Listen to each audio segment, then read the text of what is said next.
authority now.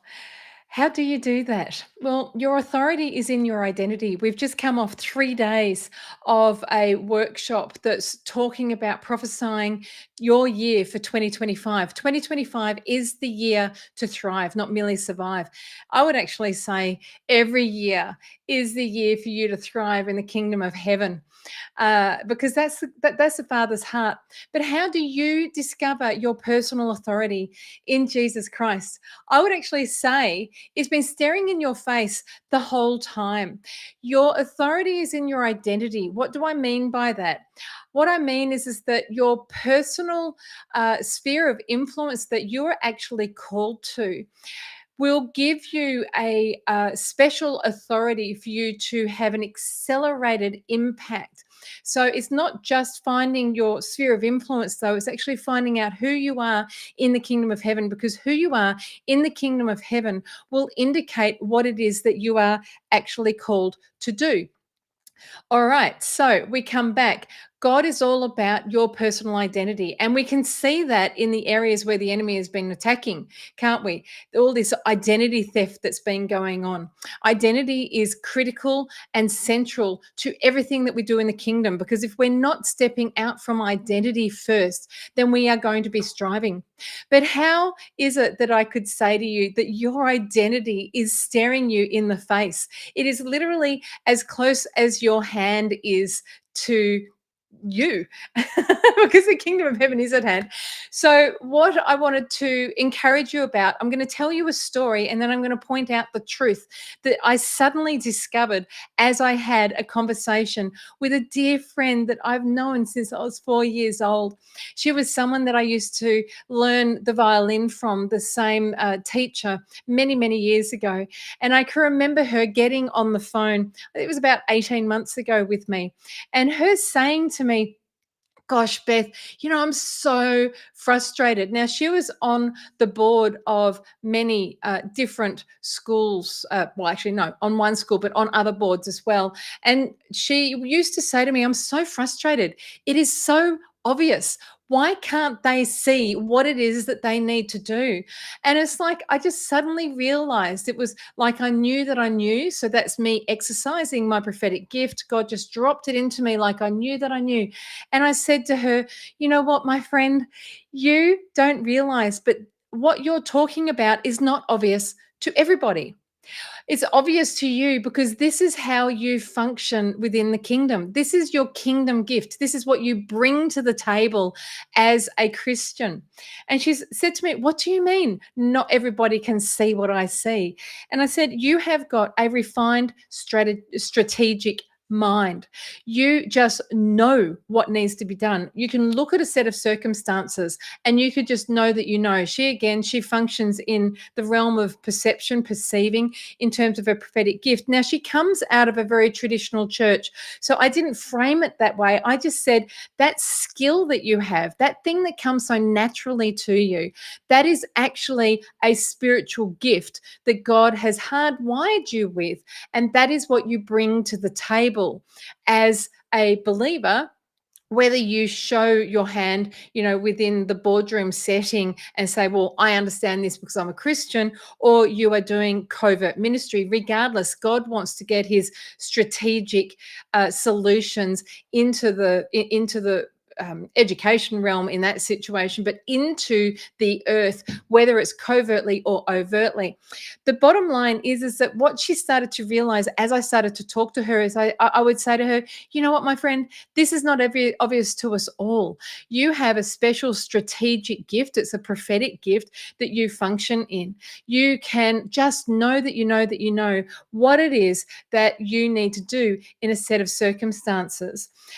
If you can understand that, you will then have a sense of rest when it comes to sitting around the boardroom, because this is who you are. This is your identity. This is how you function. This is how you've been designed to function. It's easy and obvious to you.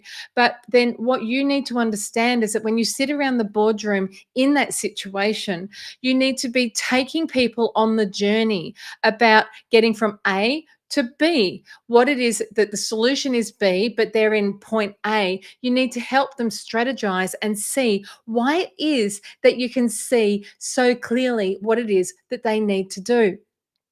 Her spiritual gifting in her identity was wrapped up in her identity, in who she actually was. That was not obvious to her. It's not obvious to her. Hey, Kaylee, it's good to see you. Happy Australia Day. Thank you. What I would so straight back to you as well, my friend. I'm sorry. So, what I would say to you is the way to actually discover, or one of the ways to start to explore your kingdom identity, which within your identity is your authority, what it is that you bring to the table, what it is that you are walking or functioning as a gift to the body of Christ, is something that you find very natural to do. This is something we explored over the last 3 years the last 3 days in the Prophesy Your Year. What was your kingdom identity? What is it that's actually encased in who you are, that you are actually that's pointing to your sphere of influence, where it is that you are called to impact. And wherever it is that you're called to impact, there's going to be this incredible grace on your life to actually just go and flow, go and flow. It gives you this sense of rest, of I can just be me. So instead of pushing so hard and getting frustrated, I can say to her, sit back, relax, and take them on the journey. You're the gift at the table to bring about kingdom strategies. And it's like all of the lights went on, and she suddenly went, "Oh, wow, I didn't realize." Now, this same thing used to happen to me as a prophetic intercessor. Now, the term prophetic intercessor is not it's not scriptural, it's not in the Bible. You won't find it as a term, but we've labeled people with a particular passion for prayer as prophetic intercessors. And of course, prophetic intercession is something I teach about. But prophetic intercession is all about listening to the voice of God in a set of circumstances and then releasing his solutions into the earth realm, into the created realm, and saying, God, I love what you have to say. And we might, decree and proclaim what it is that he wants to have come about.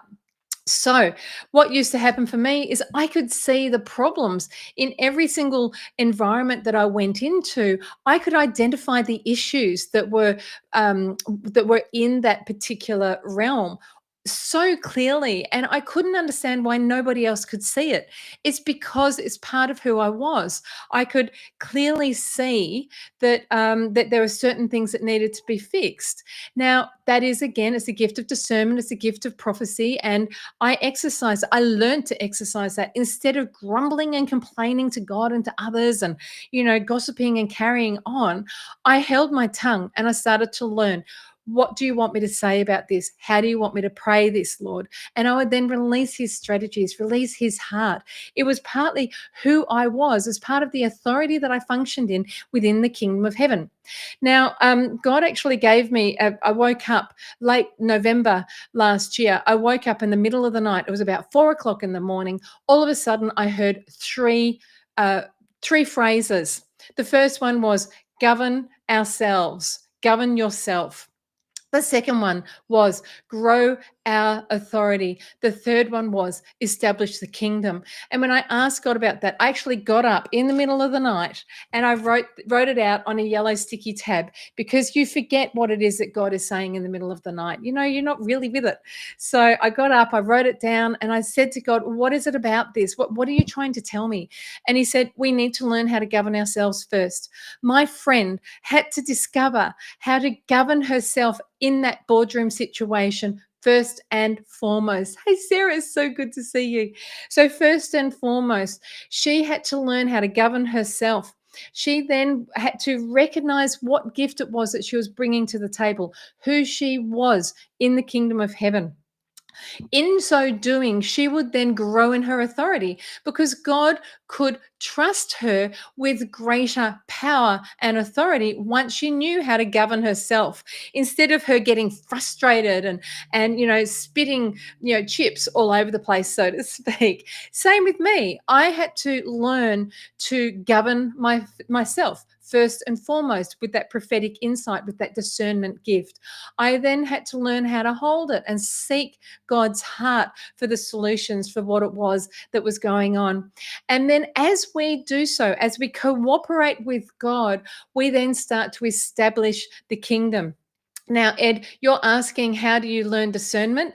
It's through practice, it's through getting feedback, it's through making mistakes, which is why mentoring is so good. I mean, you know about my prophetic mentoring group. So I would say to you, Ed, and I know you want to join, you just need to get in, you need to jump in, and you'll learn there's an overlap. The discernment gift and the prophetic gift, word of knowledge gift, they all overlap. All of the boundaries are fuzzy, so they all overlap. We don't want to get too caught up with it, but it's all about understanding.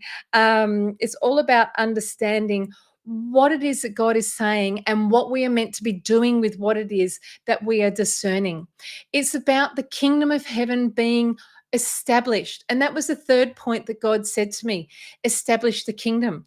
When we learn how to govern ourselves, first and foremost, when we want to get angry at someone or we think someone's doing the wrong thing, instead of throwing mud at them, go to God and say, what would you have to say about them? What's the truth? Then by doing so, we grow our authority. When God understands that we can be trusted with greater authority, he will grow that authority. And then, of course, we establish the kingdom. So, establishing the kingdom is literally by recognizing and responding to the voice of God and then doing what it is that he's asking us to do. If you love me, you will obey me, he says. Obedience, what is it? You have an understanding that he's going to ask you to do things, or he's going to suggest that you do things. And when you obey him, you're understanding that he adores you, that he's not going to ask you to do something that's harmful or hurtful to yourself or to another individual, because he is love. So it's a great query. Please explain the difference between discernment and the gift of discerning of spirits.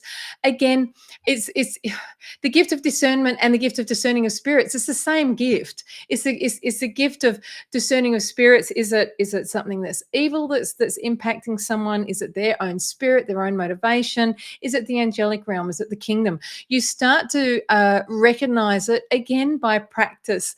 So we're learning to understand what it is that we are perceiving. We can see, we can hear, we can taste, we can feel, we can smell, we can know, we can strategize with God.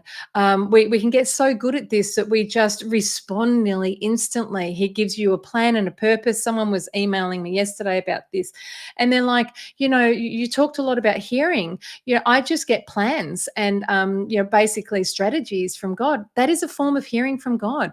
But she's just got really, really good about understanding what's God and what's not her, and what's not God, by practice. And she said, she used to not be able to work it out, but through practice, through seeing what the fruit is. So all we can do is start to practice and practice. Go back to the throne room of heaven. What would you have to say about this, Lord? What do you want to tell me about this, Holy Spirit? Get with some other people, get with some mentors, and start to ask the questions and get learning. It's all out there to learn. So Ed, I love your questions. Kaylee, I love your questions as well. That there is a difference. The when we're picking up the spiritual realm, where again, I've got hours of training on this, but when we're picking up on what's going on in the spirit, you start to learn what's yours to deal with and what's not yours to deal with. That some people can be picking up things all the time, because I feel atmospheres. I have to actually understand. I have to say to God, is it my responsibility to do anything about this? That's part of the discernment, but it's also part of the prophetic gift. It's part of how I've been hardwired to recognize and respond to the voice of God. I am aware of what's going on in the unseen realm. So it's part of being someone who feels quite profoundly at times. There's so much that I could say. I probably should do another live and talk about it. So Sarah, yes, soul, spirit, or self. This is the thing. Is it myself? You can start to learn. You might think, I'm actually prophesying, and in actual fact, you're prophesying from a self-serving heart. If you can recognize that and you can say, you know what, I'm sorry, I shouldn't have said that.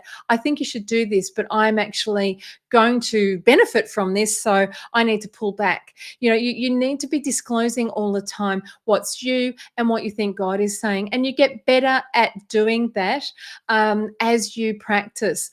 Being taught that the spiritual gift of discerning of spirits gives one the ability to see angels and demons.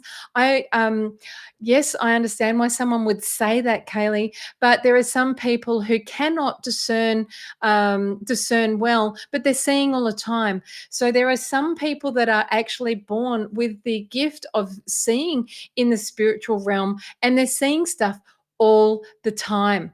That's just reception. It's like it's like me feeling stuff all the time.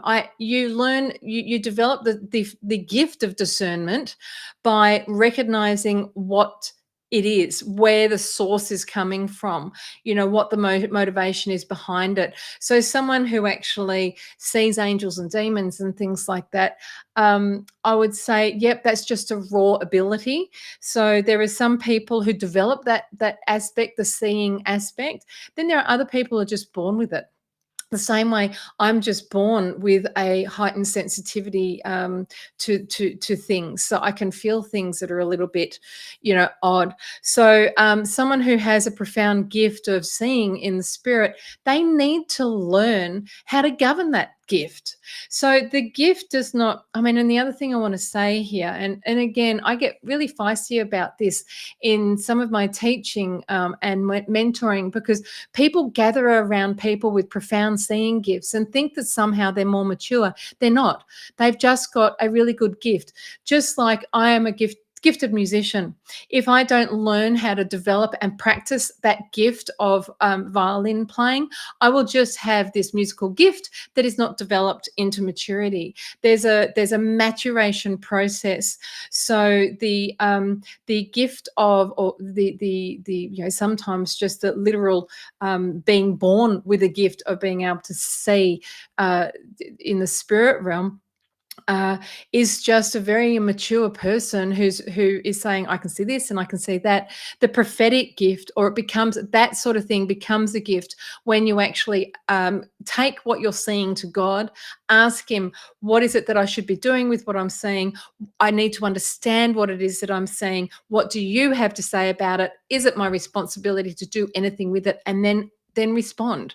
So I'm picking up things all the time in the feeling realm, and not all of it is for me to actually deal with. Not everything is for me to actually be broadcasting. So I think that's the very important thing that we need to really catch, that people can have a profound gift, but it doesn't actually equate maturity, and it also does not equate closeness to God.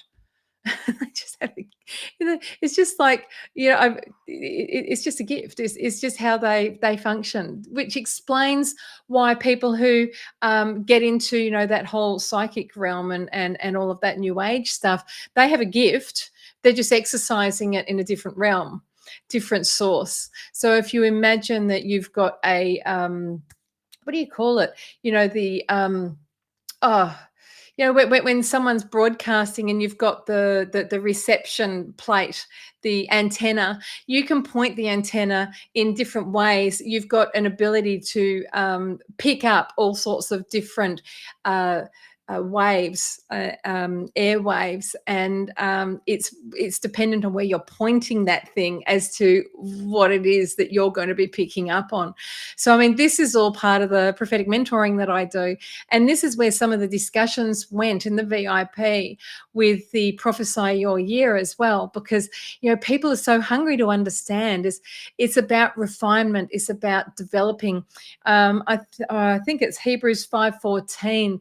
It talks about, maturation is all about exercising our spiritual gifts. It's about learning to walk it out well. We grow into maturity by learning how to walk that out well. So the bigger the gift, sometimes the harder it is to walk it out, because it's all crazy town for a while. And I know that as soon as you start to lean into all of this, developing all of this, it can sometimes feel overwhelming. But I can tell you that the joy joy in understanding how to walk it out is worth it. So, what I am saying is your identity will reveal your authority. It's staring you right in the face. Have a look at the very thing that you bring to the table that people go, oh, it's amazing. You're so natural at that, or you're so good at this. It's like encouragement is something that just comes naturally. It's one of the things that I carry of a gift of encouragement. I am like Barnabas. It's one of the names that God has given me, is that I am a Barnabas.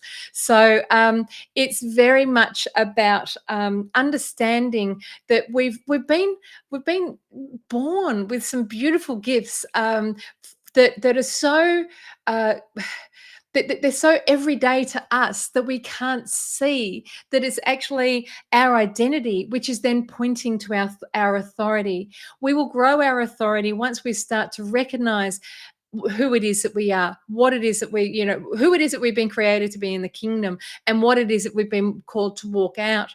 And then as we learn to govern ourselves, we then grow in that authority, because God's like, oh my gosh, they finally got it. They've got the key in the ignition. They've turned it on. Okay, sweetheart, put the car in first gear. This is how we're going to go. And if anyone has driven a stick car, a manual car, you'll know that the first few times that you try to drive those things, you get a bit of bunny hops happening. So, don't worry about it. If there's a few false starts and stuff, just keep going, just keep going. If you're interested, the doors are open. I'm inviting you. Please join me in the Prophetic Mastery Group. We are a tribe of people who are looking to grow in all of this, activations, all of that. The doors are open until the 27th. So the 27th in American time, which is the 28th. It's only for a few days. Just open it up for a few days so that new people can get settled in. So please join me. It'll be worth it. Sarah, I love it. You are a flame in the spirit. I want to say to you, Sarah, you are a flame and a firebrand in the spirit. Keep being you. Keep shining bright and keep burning for the kingdom of heaven to be seen through your life and through the lives of others. It's just beautiful. And Mary Esther, I actually hear Merryweather. I just think that you are a merry one. Merryweather, I know that that's Lord of the Rings. Let me have a look at what he did. If you have a look up Merryweather, I'm sorry, I can't recall. There was a hobbit called Merryweather, I'm sure. Have a look at who Merryweather was. But what I would say too is that you bring joy to the kingdom, no matter what the conditions, no matter what the weather conditions. So you can bring joy and you release joy. And I mean, that's where, joy is one of the things that brings great power everywhere we go. The joy of the Lord is your strength, but it becomes the strength of others as well, because you are a stake in rough weather, but you're also an incredible encouragement when it's smooth sailing. You literally blow the wind of encouragement into other people's sails. So I honor you, Mary Esther. I think you're a beautiful person. I can feel your heart. So Kaylee, I love your questions. Oh, do you? I just wonder whether or not you write. If you have a call of writing on your life, explore that. It's interesting because the person that came to mind is a Sue that I know, and she writes. She was a primary school or a junior school teacher. She's a beautiful hearted one, the Sue that I know. And she has a heart for connection and community. So I have a feeling that you're a very similar person. You're a really beautiful hearted one. So keep being you, Kaylee. I love that. Anyway, it's time for me to go. Sunday afternoon, beautiful day here in Melbourne, Australia. And it's going to be 42 tomorrow, or 40 in Melbourne tomorrow. It's going to be a very hot one. So we're getting out and about and doing what we need to do today. So 42, it's about 103 degrees Fahrenheit. Anyway, much love. I'll jump on tomorrow. I haven't been jumping on as much as previously, but I will be jumping on each day and just talking about what I feel that God is saying and what's on his heart, and some of my stories that I feel will help you on your journey as you develop into the maturity that God is calling us into in Hebrews 5:14. Have a look at that scripture. Anyway, much love. Check out the Prophetic Mastery. I'd love for you you to meet. I'd love for you to join us. If you have any questions, just reach out, email me, and or ask, ask a question, and I'll answer it. Okay.